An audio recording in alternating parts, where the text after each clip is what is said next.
Ben Şəfiyev Ceyhun, Sumqayıt şəhər sakiniyəm. Sumqayıtda 9-cu mikrorayonda 22 saylı orta məktəbdə gözətçi işləyirəm.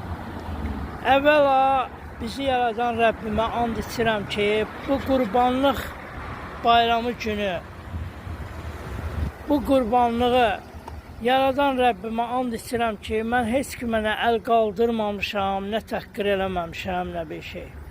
Səfərova Tahirə Aslan qızı sadəcə bizlə düşmançılıq edərək yalancı şahidləri başda öz rəfiqəsi Sevinç Musayeva olmaqla üzümə durdular ki, mən etmədiyim əmələ görə mənim üzümə durdular.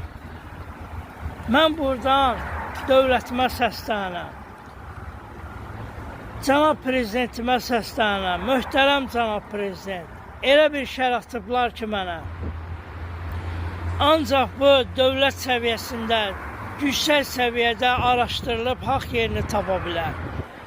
Çünki Səfərova Tahirə müəllimləri öz vəzifəsindən, tutduğu vəzifədən sui-istifadə edərək bir müəlliməni, bir xadiməni, bir qapçını, o zavxoz ki, onun rəfiqəsi üzümə durub ki, güya o zavxozun bacısı qızına mənim əlim dəyməyib, heç nə eləməmişəm, şərləyiblər məni. Xahiş edirəm mənim hökumətim, xahiş edirəm cənab nazir, xahiş edirəm dövlət başçım, mənim səsimə səs verin, məni darda qoymayın. Çünki bu Səfərova Tahirə rüşvət qarşılığında işə gəlib və rüşvət yuvasına çevirib məktəbi. Xahiş edirəm, bunun elminə, Azərbaycan elminə, təhsilinə qoyduğu hörməti də mən işıqlandırdım. Bu qadın mənim ayağımı sındırtdırıb vaxtı ilə, evimizi söktürmək istəyib, suyumuzu kəstirib. Bu adam bizdən ömür boyu gözü bizi götürməyib, düşmançılıq eləyib. Çox xahiş edirəm, cənab Prezidentim, məni darda qoymayın, məni darda qoymayın, məni darda qoymayın.